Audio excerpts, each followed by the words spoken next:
ఎట్టెట్టా అది కాదు మే లత, నువ్వే గంగ కన్యవులేమ్మే ముగ్గురు పిల్లోలను. అట కాదు మే, మరే నువ్వు నిద్రపోతాంటే పిల్లోని ఎత్తుకొని పోతాంటే చూసుకోకుండానే నిద్రపోతానవమ్మా. అంతగా వచ్చాందే పక్కలో పిల్లోడిని ఎవరన్నా ఎత్తకపోతానరా లేదా అని కూడా చూడకుండానే పండుకొని ఉండవా తల్లిగా నువ్వు. కాదు మే, సాయంకిలో ఒక స్టోరీ ఎత్తుకొని వస్తారు కదా మే మీరు. అట కాదు, ఇదేంది ఫస్ట్ అంతా మీ మొగుడు నేను తేడా అని ఒకలాగా కూర్చొని ఎట్ట పడితే అట్ట వీడియోలు చేసి ఆడపిల్ల మాదిరి కాకుండా ఆ విధంగా కాకుండా మగవాడి మాదిరి కాకుండా ఎట్ట పడితే అట్ట వీడియోలు చేస్తా, మళ్ళా 2 నాళ్ళు మీ పెళ్ళి సిరీసు, మళ్ళా కొన్ని రోజులు నీ అబార్షన్ సిరీసు, మళ్ళా కొన్ని రోజులు మీ బావ పెళ్ళి, మళ్ళా మీ ఆయన లవ్ స్టోరీ, మళ్ళీ మీ బావ లవ్ స్టోరీ, మళ్ళీ నీ లవ్ స్టోరీ, మళ్ళీ నీ ఫ్యామిలీ స్టోరీ. ఏమి సాగదీచారమే తల్లి మీ స్టోరీసు. మీ వ్యూస్ రాకుంటే గనక మీరు జాంకిలో ఒక స్టోరీ తీసుకొని వచ్చాండ్రే. ఎట్టమ్మా ఇది తల్లి. అయినా కానీ నువ్వు బాలింతవు, నువ్వు పండుకొని ఆడ గమ్ముగా ఉండాలి కదా. పిల్లోని నిద్రపోతా అంటే అనుకుందాంలే. ఎవరు మా పిల్లలను ఎత్తుకొని పోయేది? వాళ్ళ పిల్లలను వాళ్ళు సాక్కోలేక బతుకు జీవుడా అని చచ్చాండ్రు. ఇప్పుడు నీ పిల్లని తీసుకుపోయి వాళ్ళు అరగా ఇచ్చుకోవడానికేనా మాటలు మాట్లాడితే తెలివి ఉండాలి మేళతారంతన్నా. అన్నా కృష్ణన్న, నువ్వు కూడా అన్నా ఒకరవ్వ పద్ధతి మెయింటైన్ చేయన్నా. ఎంతో కాలం వ్యూస్ అని దిగజారిపోవాకున్నా. జాంకిలో ఒక స్టోరీ ఎత్తుకొని వచ్చి మనుషులకు మీ మీద విరక్తి వచ్చింది. మీరు ఏమైనా అనుకోండి కానీ మనుషులకైతే భలే విరక్తి వచ్చింది. కొంచెం జాగ్రత్త అన్న. మీరు ఏమన్నా పొద్దుటూరులో తిరిగిందనుకో జనాలు మీద పడి కొడతారు. మన సైడ్ వాళ్ళు అంటే ఏమనుకోరు అనుకోండి, కడప సైడు. కానీ బయట వాళ్ళు చాలామంది మీ మీద కోపంగా ఉండరన్న. కొంచెం జాగ్రత్తగా వీడియోస్ మెయింటైన్ చేయండి అన్న. విసుకొచ్చింది, కోపం వచ్చింది. మీరు కనుక దొరికితే కనుక.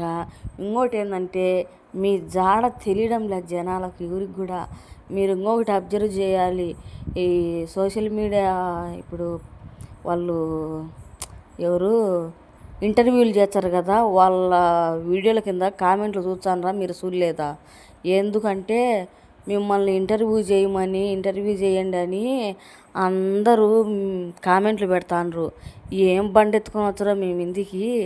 ఒకరోజు జాగ్రత్త. ఎంతకో కాలం లెక్కకు దిగజారినదంటే మరీ అంత దిగజారి చేయొద్దులేండి అమ్మా. ఒకరోజు పద్ధతిగా చేసుకోండి వీడియోలు. నిన్న మీ ఎవరన్నా కానీ కెమెరా ఆన్లో పెట్టుకొని కొట్లాడుకునే నా కొడుకులు ఉన్నారు. మీరే చెప్పండి అక్క, అతక్క మీరే చెప్పండి. కెమెరా ఆన్లో పెట్టుకొని ఆమె కలబడుకొని కొట్టుకుంటాండ్రే. ఏమన్నా తెలివిందా మీకు?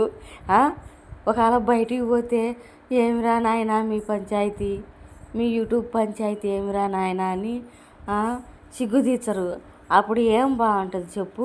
కాబట్టి ఒక రవ్వ మంచిగా వ్లాగ్స్ చేయండి మా లతమ్మ. ఇంకా ఏంది మళ్ళీ ఇది ఎవరికి తీసుకుపోయేది? ఎవరు తెలియక అడుగుతానుకో, ఎవరు పిల్లలను తీసుకొని పోయేది? అంత మటుకు ఎవరికి అంత సీన్ లేదు. ఎవరి పిల్లలను సాక్కోవడానికి వాళ్ళకు సరిపోతుంది. మళ్ళీ మీ పిల్లలను తీసుకొని పోయి ఆ సన్న పిల్లోడో ఆ సన్న పిల్లోని తీసుకొని పోయి ఆ పిల్లోల మీద లేనిపోని మాటలు చెప్తా చచ్చిపోయిండ్రంట బతికుండ్రంట. ఏంది వీడియోలు అయ్యి? అంత దిగజారిపోయిండ్రు రకాల మనుషులు. కొంచెం పద్ధతిగా చేయండి మా వీడియోలు. ఎంతో కాలం జనాలు చూచాండ్రులే అని ఎప్పుడు ఒకేలాగా ఉండరు జనాలు. మీరు జాంకిలో ఒకసారి కామెంట్ బాక్స్ ఆన్ చేసుకుంటాండ్రు, మళ్ళా ఆన్ చేస్తాండ్రు. మీకు ఇష్టమైతే ఆన్ చేస్తారు, మీకు ఇష్టం లేకపోతే ఆఫ్ చేస్తారు. బ్యాడ్ కామెంట్లు వచ్చాండయో అని ఇద్దరు మొగుడు పెండ్లాం ఆమెను ఏడుచరు. మీ పెండ్లాం అంటే ఏమోలే, మొగుడు కూడా ఓ అని ఆడోళ్ళ మాదిరి ఏడుచా కూర్చుంటే ఆడ వీడియోలు బాగుంటాయి కదా. మీ ఓవర్ యాక్షన్ ఎక్కువైపోతుంది. యూట్యూబ్లో చాలా ఎక్కువైపోతుంది మీ ఓవర్ యాక్షన్. అందుకనేసి కొంచెం పద్ధతిగా మెయింటైన్ చేసి వీడియోస్ చేసుకోండి మా తల్లి. ఏందది రచ్చ రచ్చ అయిపోతుంది. ఎవరు చూసినా మిమ్మల్ని చీదరించుకుంటాండ్రు. దొరికితే మింద పడి కొట్టేలాగా ఉండరు. జాగ్రత్తగా ఉండండి అమ్మా కొంచెము. ఏమంటే మన ఊరోళ్ళని చెప్తాను. నా వీడియో చూడరోలే కానీ నేనేదో పెడతాను వీడియో, సరేనా?